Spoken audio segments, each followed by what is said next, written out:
reminder. Sabi mo nga, reminder. May gustong ipaalala sa atin ng Diyos. Alam niyo po, kadalasan pag magpipreach ako, may topic agad, ahead of time may topic agad na sinasabi si Lord sa akin. Pero kagabi, hanggang kaninang umaga, parang wala, sabi ko, Lord, ano bang i-share ko sa mga pogi at magaganda mong mga anak? Nakakahiya naman, Lord, gumising sila ng maaga. Tapos, Lord, nagbihis pa sila. Namasahe pa sila para mag-church. Tapos, kikain ko lang yung pagpipreach ko, nakakaya naman, Lord. Hindi ko madadaan to sa Hindi ko madadaan to sa joke time. Sabi ko, Lord, please, Lord, bigyan mo kami ng mensahe, Lord. Bigyan mo kami ng mensahe. And then, nag-reveal si Lord, pinaalala niya sa akin na, anak, kailangan mong i-remind yung aking mga anak sa focus nila. Lakpakan natin si Lord. Amen. You know, church, kadalasan sa mga Kristiyano, habang tumatagal,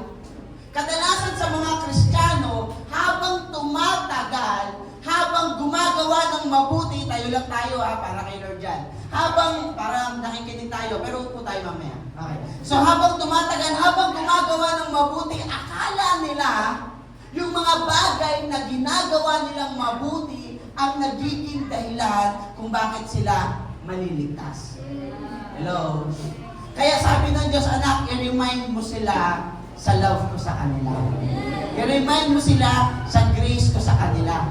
Hello? I-remind mo sila sa ginawa ko sa kanila. Kaya po sa oras na ito, ang pag-uusapan natin ay kukunin natin sa Matthew chapter 7, verse 21 to 23. Alam niyo po, itong verse na ito ay good news para sa mga tao na talagang mahal si Lord at na-encounter si Lord at seryoso sa Panginoon. Pero itong verse na ito ay bad news sa mga tao talaga na para bagang akala lang nila na kay Lord sila, pero wala pala. Sabi ng Matthew chapter 7, verse 21 to 23, sabay-sabay po natin, sabay niyo po ako, nabasahin natin. Pwede bang sa Tagalog na lang? Ayan. Pakibasa po, 3, 2, 1, go. Marami ang tumatawag sa akin ng Panginoon, pero hindi ito nangangahulugan na makakapasok sila sa kaharian ng langit. Ang mga tao lang na sumusunod sa kalooban ng aking Amang nasa langit ang mapapabilang sa kanyang kaharian. Verse 22, marami ang magsasabi sa akin sa araw ng pag-uong, Panginoon, hindi ba't sa ngalan niyo ay nagpahayag kami ng inyong salita, nagpalayas ng masasamang espiritu, at gumawa ng maraming himala. Verse 3, ngunit sasabihin ko sa kanila, hindi ko kayo kilala.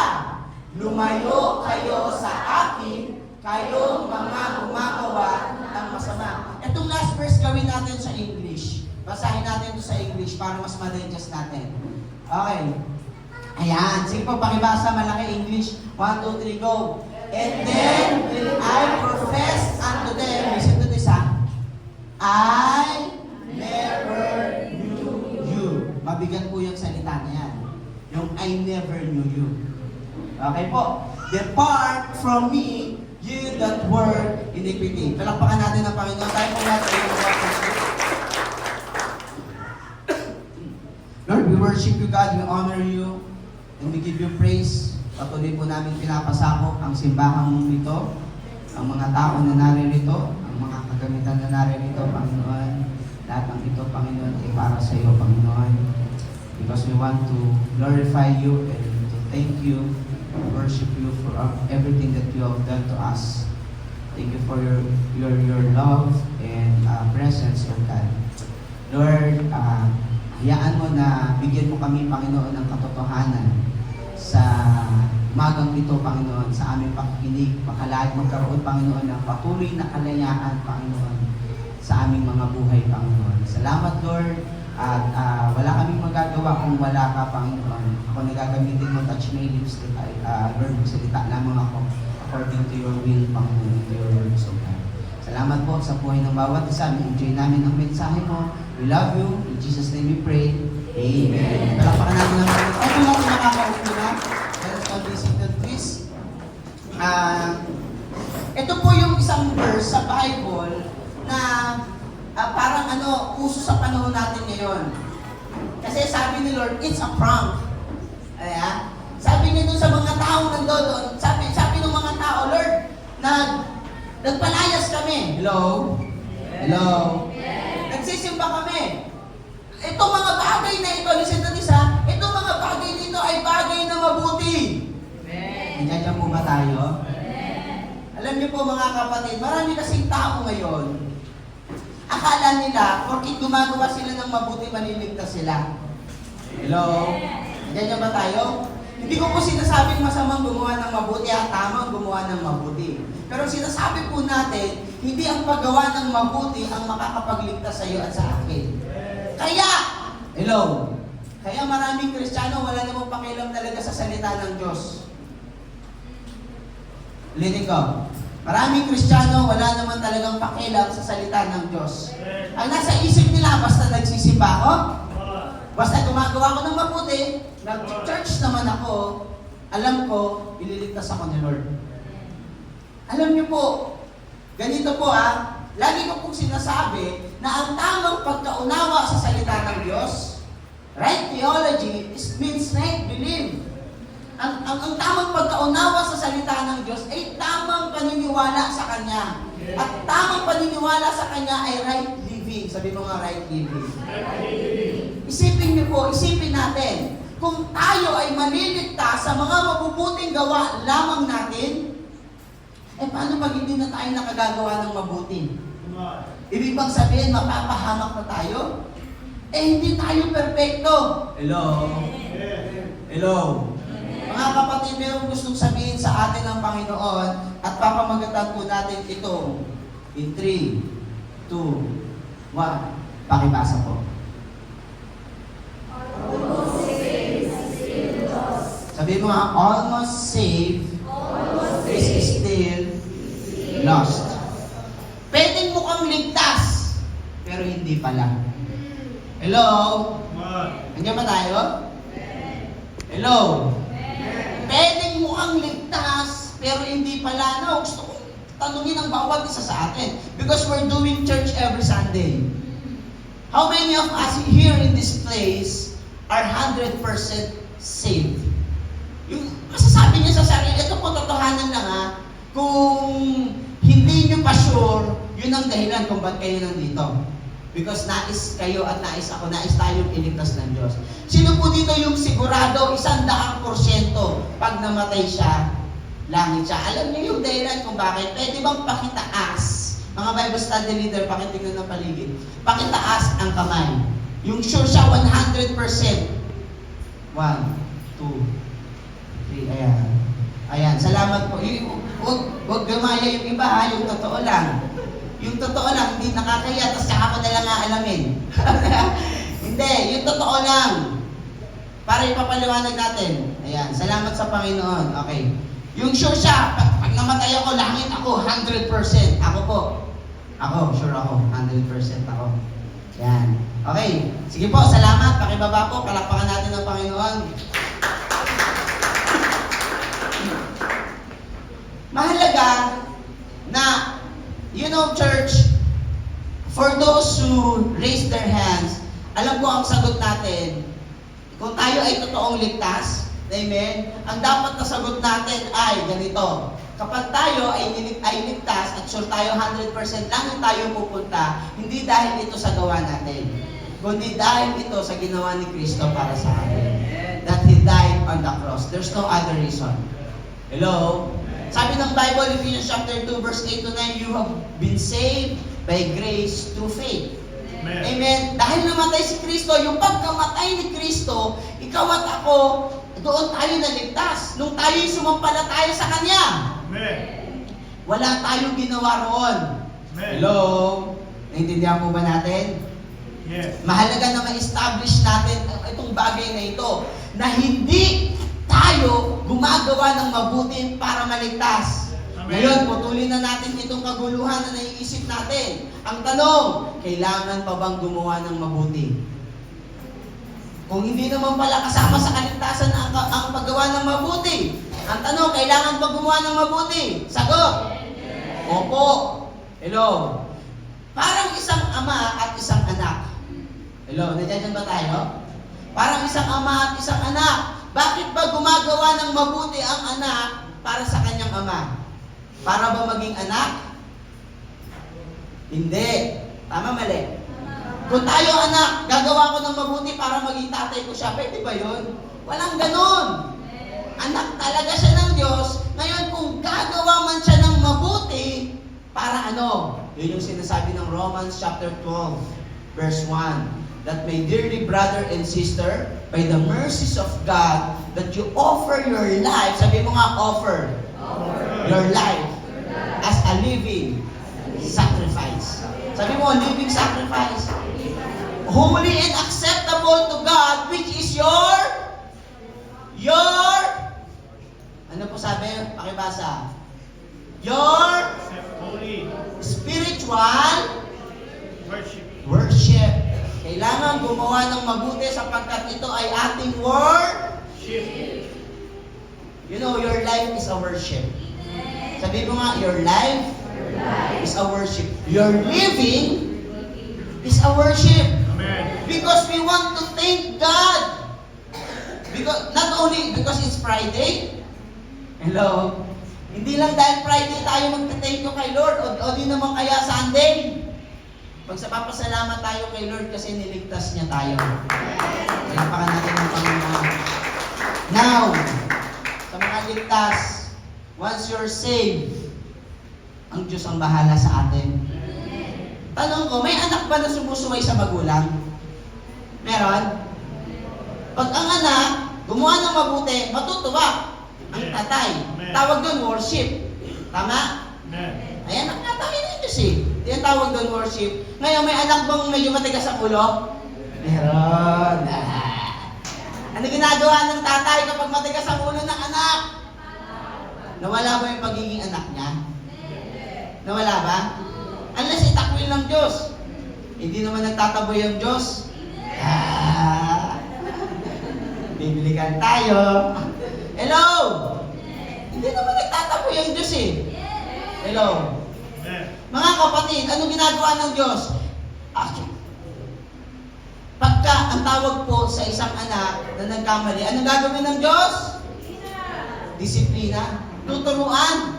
We can also tell that as pwede natin sabihin punishment but in the form of correction. Hindi punishment para parusahan, not to punish to penalize, but to punish to discipline. Amen. Kaya minsan nakakaranas talaga tayo ng mga, sabi mo nga, pangit. Amen. Huwag ka titingin sa katabi mo, kahit na mangyari. Kaya minsan nakakaranas tayo ng mga pangit sa buhay kasi kailangan tayong disiplinahin. Pero gustong sabihin sa atin ng Diyos, i-remind tayo ng Panginoon na almost saved is still lost. Correct. Let us evaluate ourselves today as we study His Word. Because we can attend church and still miss heaven. Pwede nagsisimba tayo pero hindi tayo mapunta sa langit. We can sing worship and still not knowing Jesus. Diba pwede natin sabihin, you're unchangeable. Ano ba yun? You're unstoppable. Ano ba yun? Pwede tayong gumawa ng mga bagay. Pwede tayong mag-worship kay Lord. Pwede kang umiyak-iyak dito sa church. Pwede tayong taas ng kamay tumalon-talon. Pero, hindi pa rin natin kilala si Jesus. Amen. We can be close to Christianity and still be far from Christ. Amen. Kaya sa oras po na ito, nandito ka para marinig ang mensahe ng Diyos. Amen. Alam ko po, may sasabihin ng Panginoon sa atin. Yes. Hindi lang kasi porkit nagsisimba, Correct. Kristiyano na. Come on. Parang sa school, hindi lahat ng pumapasok, nag-graduate. Yeah. Hindi, totoo. Hindi lahat ng pumapasok, nag-graduate. Diyan ba tayo? Correct. Now, maintindihan po natin na sa Matthew chapter 7, verse 21 to 23, si Jesus Christ, hindi niya kausap yung mga ateista. Hello? Hello? Jesus is not talking to atheists. He is talking to religious people. Hello? Alam niyo po, malaking problema ng mga taong hindi totoo sa Diyos. You know, the big problem for those people who are not true in the Lord is our God cannot be mocked. Ang Diyos natin di maloloko. We can pretend all we want, but our God cannot be mocked. Sabi mo nga sa katabi mo, makakapanloko ka, pero hindi si Lord. Makakapanloko tayo. Correct. Makakapanloko tayo sa pananamit, makakapanloko tayo sa pangangaral, makakapanloko tayo sa pagtugtog, pero hindi mo maloloko si Lord. Correct. Kaya, wag na. Come on. Sabi mo sa katabi mo, wag na. Wag na. Hello? Amen. Tell to your seatmate, don't. Don't be a maybe. Ano ba yun? Ha? Hello? Diba? Wag na tayo magpakasakali. Hello? Diyan ba tayo? Now, the most dangerous place to be. Ano po yun? Close to Jesus, but not surrender.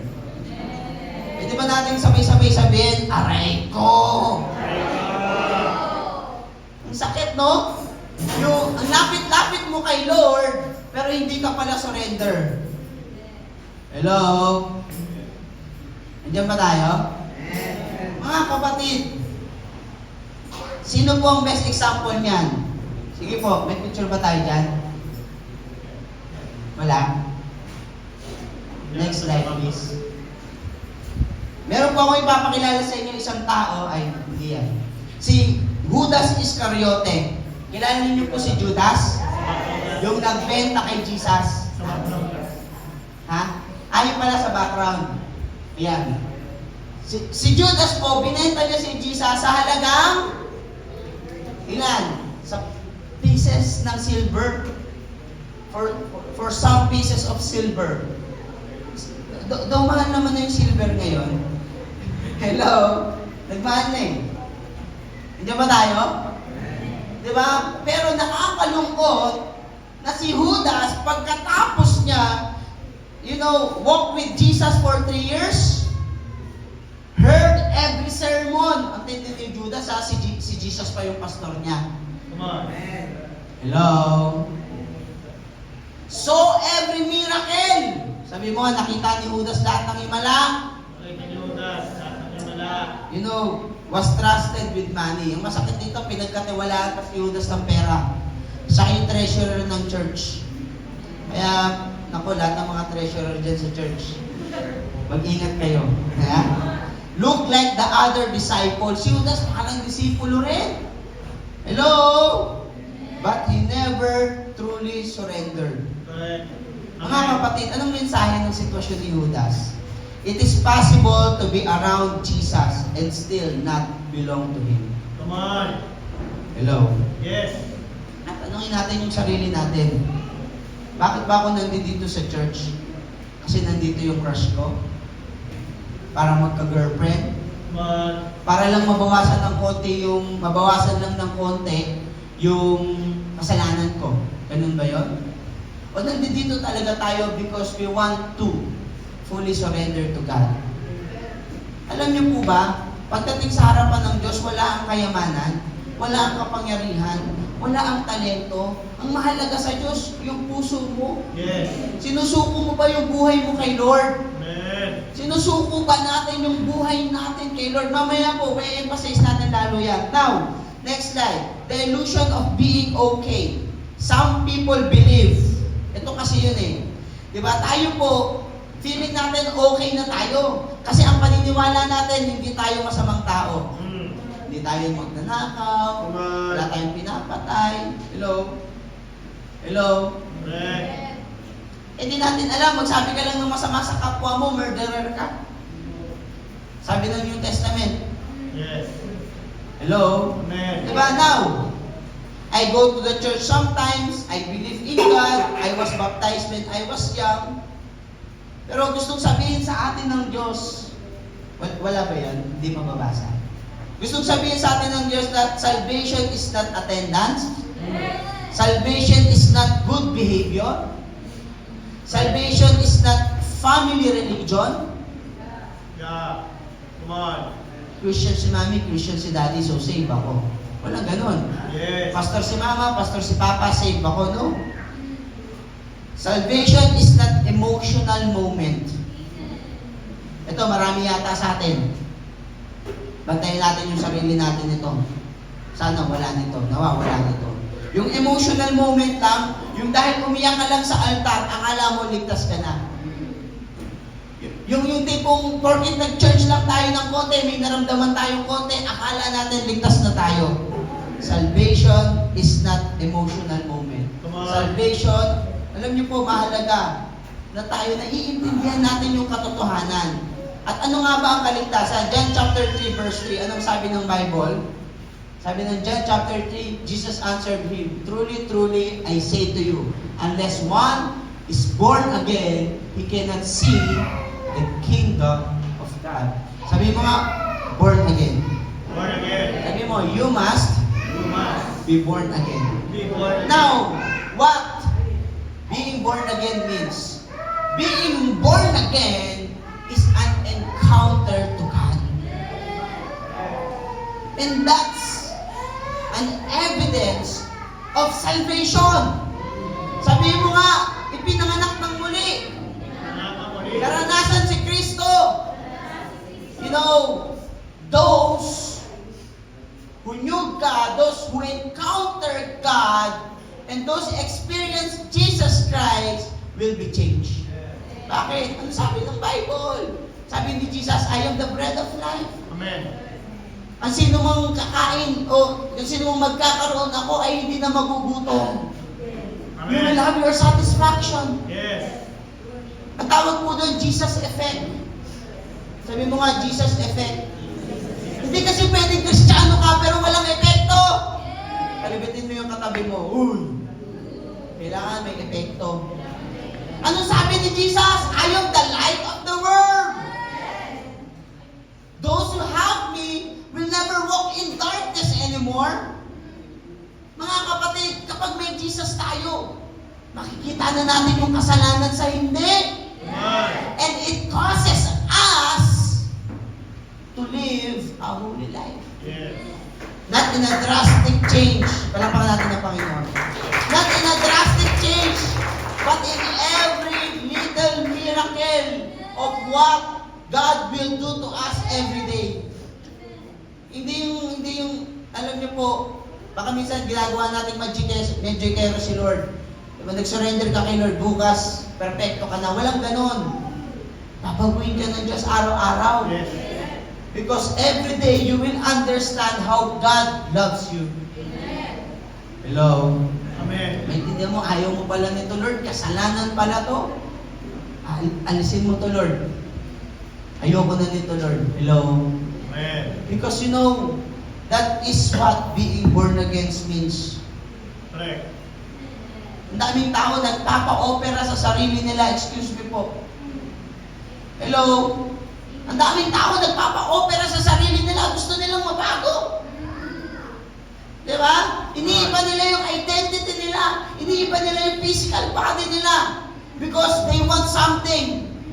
And sometimes, they call it happiness. They call it love. They call it, that's me. Pero ang katotohanan, hindi natin kailangan baguhin ang sarili natin. Ang kailangan baguhin natin ang puso natin. Hello? Amen. We don't need operations. We need to change our heart before God. Yes.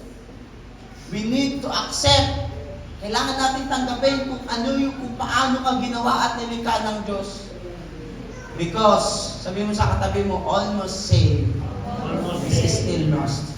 Still lost. Mga kapatid, huwag natin ipagpalit yung panghabang buhay sa langit, Amen. sa impyerno. Mga kabataan, mag-isip tayo sa katotohanan na may langit at may impyerno. Yes. At hindi ito isang laro. Hello? Hello?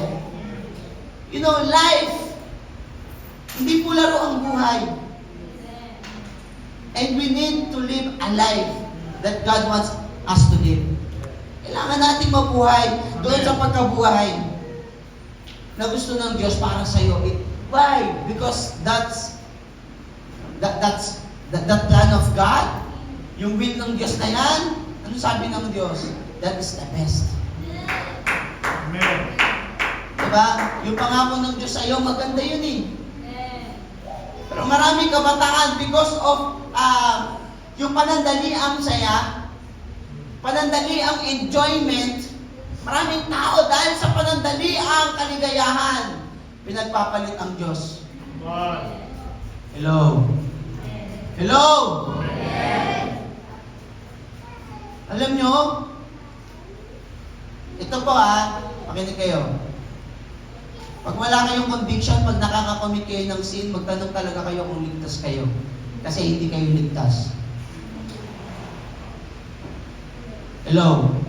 Kapag gumagawa tayo ng kasalanan, pero para bagang wala nang umuusig sa atin, malamang sa alamang, hindi tayo ligtas. Hello? But if there is a conviction, magalak ka. Correct. If there is a conviction, kinakausap ka pa ng Diyos. Amen. Palakpakan natin ang Panginoon. You know, listen to this. Christianity is not improvement. It is transformation. Hindi lang para ma-improve tayo. Hindi lang para mas bumait ka. Hindi lang para mas maging maayos ka. No. Christianity is transformation. Yes. Amen. My dear brothers and sisters, let us evaluate ourselves today. As we come to God, are we transformed by the Spirit? Or are we just improving? Mga kapatid, let us have a full heart surrender to the Amen. Lord. Palakpakan natin ang Panginoon. Amen. Lapit na po ang matapos. You know, number 4, next slide. Eternity is not a game. Yes. Ito yung sinasabi ko kanina. Hindi po laro. Hello? Hindi, yung ibang mga tao, ginagawa pang palipas oras ang simbahan. Come on. Magsisimba ngayon kasi walang magawa. Mm. Pero pag may gagawin na, mag-aaral na ako ng college. Wala pa akong trabaho, magtatrabaho na ako. May jowa na ako, hindi na ako a-attend. Come on. Hello? Wala akong magawa sa buhay. Makapagsimba nga. You know, Christianity is not, eternity is not a game. Luke chapter 16 verse 19 to 31, di na natin babasahin yan, assignment nyo po sa bahay. But that is the story about the rich man and Lazarus. Amen. Hello? I-breakdown na lang natin ano yung meron sa istorya. Yung rich man lived comfortably. Probably respected. Not described as a criminal. But after death, tormented. And there was no second chance. Sabihin mo nga, no second chance. No second. Kaya pinreach ko to eh. There's no escape in hell. Yes. There's no exit in hell. Pag nandun na tayo, once we are in the damn distraction forever, we are there forever. Amen. Hello? Alam mo, kasama yung pagtitiis sa pagiging Kristiyano. Magtiis ka ng konti lang. Amen. Hindi naman siguro makakabawas sa pagkatao mo. Yeah. Hello? Kung magbabawas tayo ng social media at mananalangin tayo. Hello? Hindi naman siguro, kasi yung walang taros na pagsasaya, kasalanan yun eh. Hindi naman siguro makakabawas sa pagkatao natin.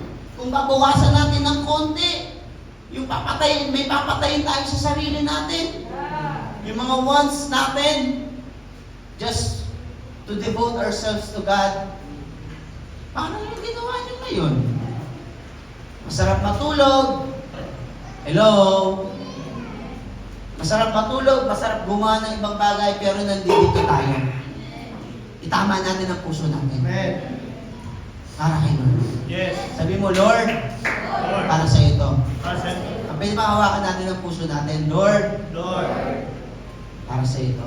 Amen. Sabihin natin, Lord, para sa ito. Amen. Di ba? Para kay Lord, palakpakan natin ng Panginoon. Itong mayaman na to, parang okay eh. Pero hindi pala. Di ba? Mga kapatid, after death, there is no altar call. Yung iba, pag nag-altar call, eh, parang ipinako sa upuan eh. Hello? Come on. Eh dati, alam nyo ba, bago kayo makalapit sa altar call, kailangan perfecto? Hmm. Pag hindi ka perfecto at lumapit ka sa altar, tigo. Pero ngayon, malaya tayo. Why? Because the altar signifies the presence of God. The altar signifies the closeness to God. Amen. It is an act.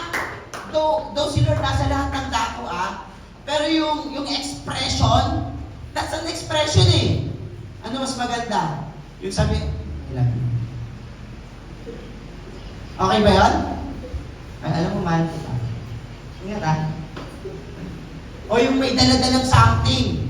Di ba? May flowers, may chocolates. Ayan, hello. Tapos may passbook, naglalaman ng 5 milyon. Sabihin, I love you. Gift ko sa'yo. Damang-dama mo eh. Hello. Pero isa sa, love you.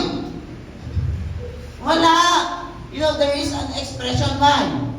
Kasi ang emosyon, nag-i-express ko ano yung nasa puso natin. Pag galit ka, nakasimangot ka.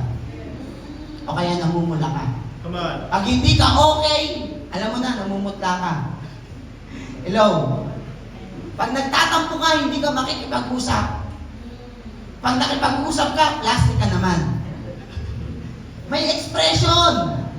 You know, if we truly love God, you know, church, after death, there is no altar call. Pag namatay tayo, wala nang pagkakataon din tayo makakalapit ng malaya sa Diyos, lalo na pagka impyerno tayo. Kung langit, okay lang. Hello? Now, what true salvation really is? Ano nga po ba ang bumubuo sa kaligtasan? Maintindihan po natin ito. Number 1, we are sinners. Sabi ng Romans chapter 3 verse 23, mabilis na lamang po ako. Ikaw at ako, lahat tayo makasalanan. Amen. Pastor man ako, pastor makasalanan ako. Baka ako pauna sa inyong lahat. Hello? Lahat tayo makasalanan eh. We are all imperfect. Hello? Hindi lang yung mga binabash sa internet. Lahat tayo makasalanan. Kung hindi siya perfecto, hindi ka rin perfecto. Come on. Hello? Amen. At tayo ay kapos sa harapan ng Diyos. Amen.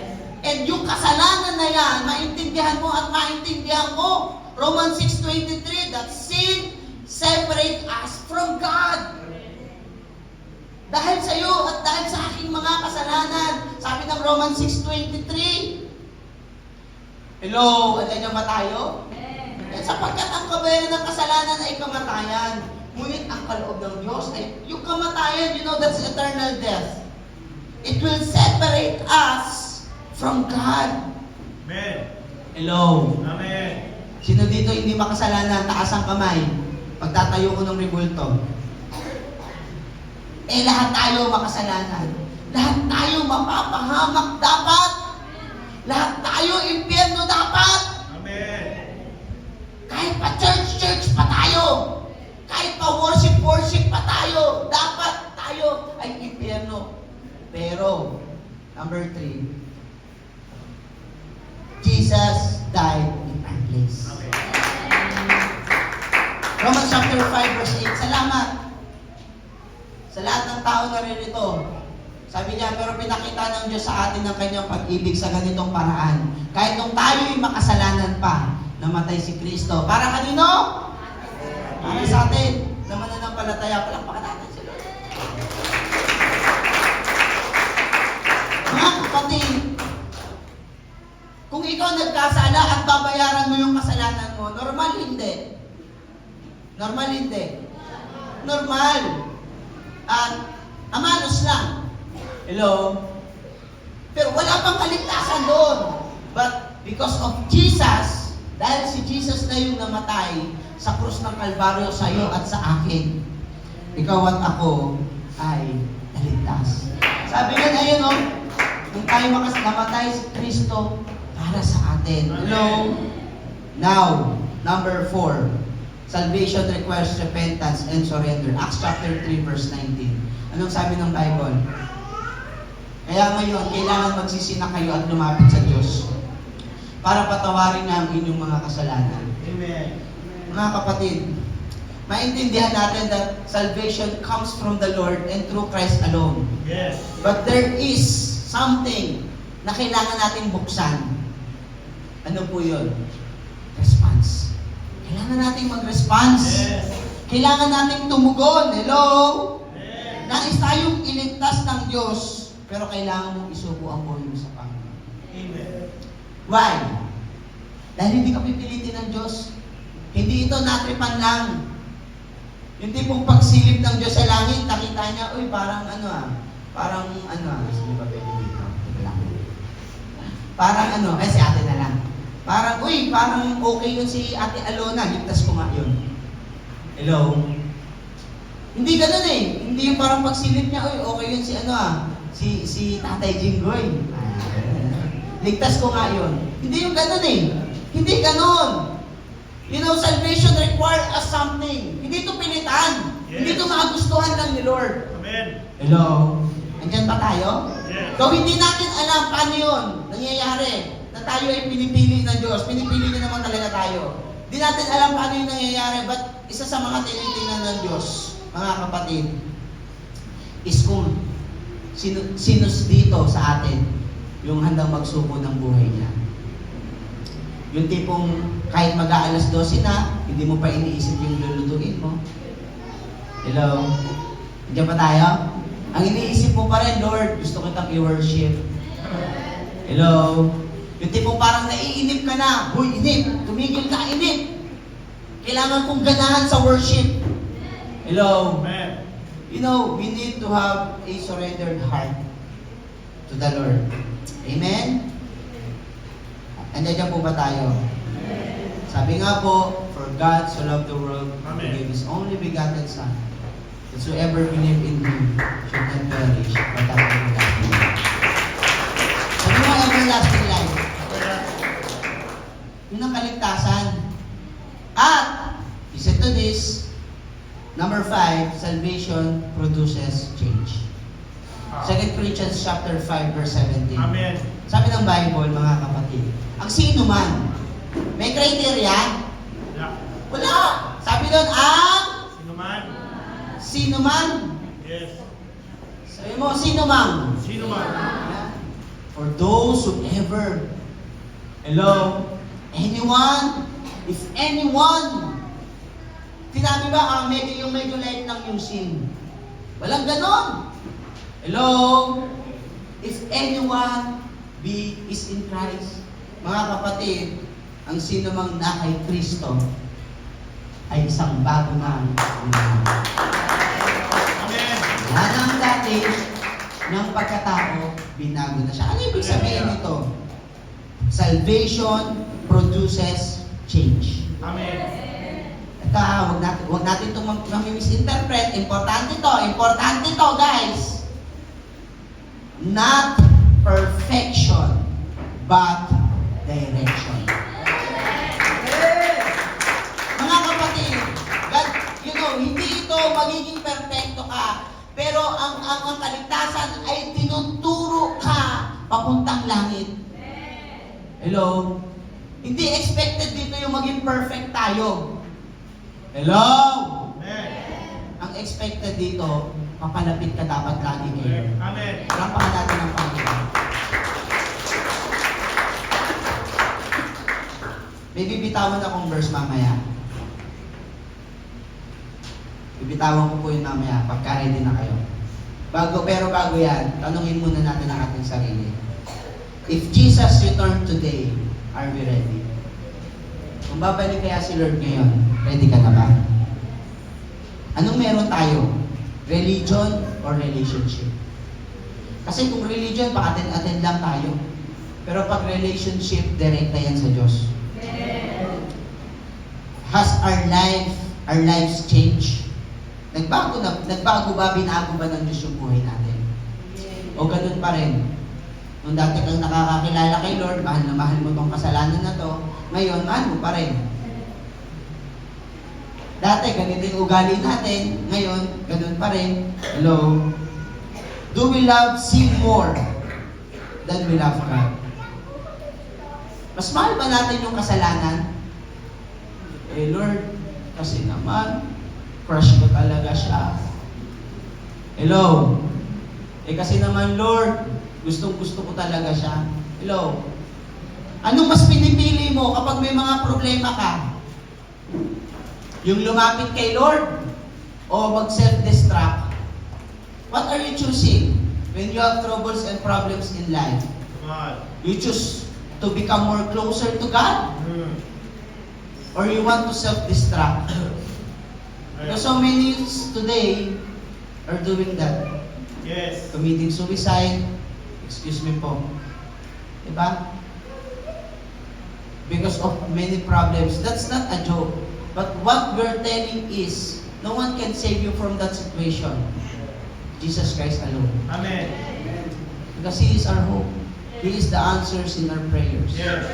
You know, if we were like going self-destruct every time we have problems, trials, you can question yourself, Lord, what do I love more? Do I love you? Or do I love these realities more? Because you know what, guys? Pressure, troubles, trials will reveal who you are.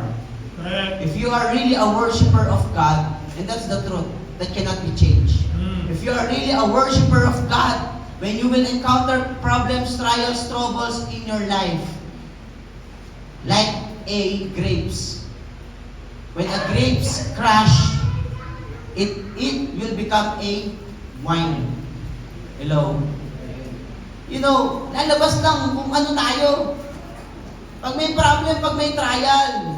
So better. Diba? Better to surrender our lives, ourselves to God. Hello? Amen. And it is our choice. Yes. Desisyon natin yun kung ano ka ba talaga, kung ano yung puso natin. Amen. At kung nakikita mo na hindi ka gano'n, kung if we will see ourselves not like that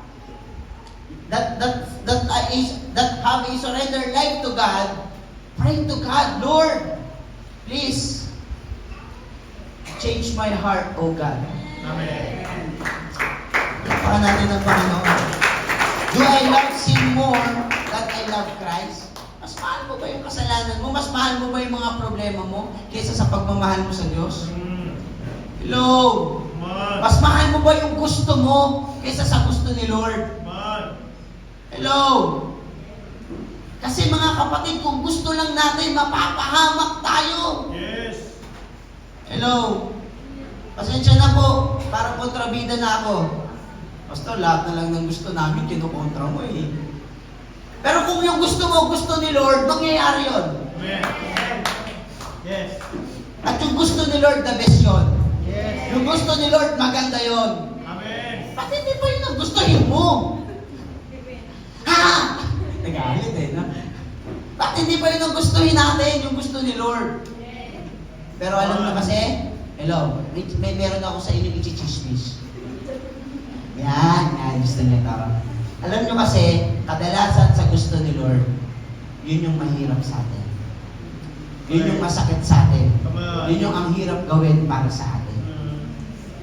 Because, like what the Bible says, faith should be tested in fire. You know, if we are a true gold, lalo tayo magkikinang. Yes. Lalo tayo magpupure. Pero kung tayo tansok lang, hey, di ba? Hi, hey, hi. Ano ba yun? Yung dayami. Hey. Masusunod tayo. Hello? Amen. Lakpakan natin ang Panginoon. Now, if nothing has changed in you, nothing may have happened unto you. Hello? Joshua chapter 24 verse 15, and this is our challenge for today. Basahin po natin. Joshua chapter 24, verse 16. Pakibasa, 1, 2, 3, go. Pero kung ayaw nyo maglingkod sa Panginoon, mamili kayo ngayon sa araw na ito kung sino ang paglilingkuran nyo. Maglilingkod ba kayo sa mga Diyos na pinaglilingkuran ng mga ninuno nyo sa kabila ng ilog ng Euphrates? O sa Diyos ng mga Amoreo na ang lupain ay tinitiro nyo ngayon? Pero para sa akin at sa pamilya ko, maglilingkod kami sa Panginoon. Alam nyo sa atin, choose this day whom we will serve.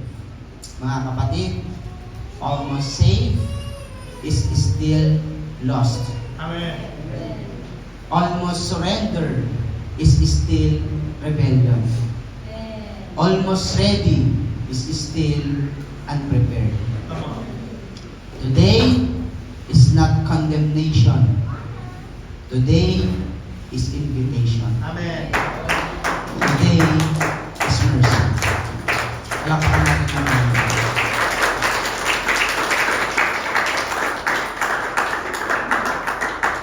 Bitawan mo na yung verse. Proverbs chapter 24, verse 16. Nakalay ba tayo? Nakalay. Saan hindi ako mabash? Biro lang po. But, sabihin ko lang po yung pinapasabi. Sabi niya, ang taong matuwid, mabuwal man ng 7 ulit, ay tiyak na makakabangon. Hindi tulad ng taong masama na kapag nabuwal ay hindi na sa English. It talks about falling. Church. Because as a Christian, we are all imperfect. Yes. But the Bible says, for the righteous, sino daw po siya? Righteous. Sino daw po? Righteous. Righteous. For the righteous falls 7 times. And Rises again. Rises again. rises again. Amen. Hallelujah. Ito lang kasimple yan, mga kapatid. Verdict, pag mahal mo si Lord, mahal mo talaga si Lord. Correct. Yun lang yun. Amen. Hello? Yes. Pag mahal mo si Lord, mahal mo talaga si Lord. Hindi mo kaya at hindi mo magagawang lumayo sa Kanya. Amen. Hallelujah. Hello? Kaya yung mga yung mga hindi talaga nagmamahal sa Diyos, kahit anong pilit niya, hindi talaga. Come Wala tayong on. magagawa dyan. Yes. Kaya Lord, pwede ba? Turuan mo kung mahalin ka. Kasi, the wicked stumble in times. Alam nyo, ang wicked, isang beses lang babagsak yan. Hindi niya na kaya bumangon. Tuloy-tuloy na yan. Nakakalungkot. Hanggang impyerno yun. Pababa ng pababa. Pero kapag tayo righteous, pataas ng pataas.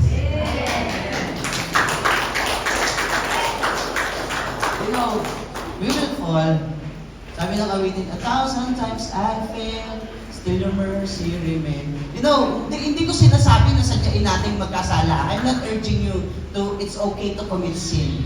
Alam mo na kapag ang kasalanan na gagawa mo bilang isang anak, nalulungkot yung tatay mo. Hello? At kailangan mong i-deal yan. Siguro sa mga susunod na paraan, sa mga susunod na linggo, yun na yung topic natin. How to deal sa ating sin, sa kasalanan. How to deal sin. How to deal issue of sin. Sorry, hindi ako prepared. So, siguro yun yung mga sunod nating pag-uusapan ng mga linggo. Mahalaga lang mga kapatid, na kapag bumagsak ka, tayo ka. Mga kapatid, kung sakali man, dapat alam mo pag nagkamali ka, at alam mo na kung tatayo ka man, dapat lalapit ka kay Lord. Tayo po natin tumayo.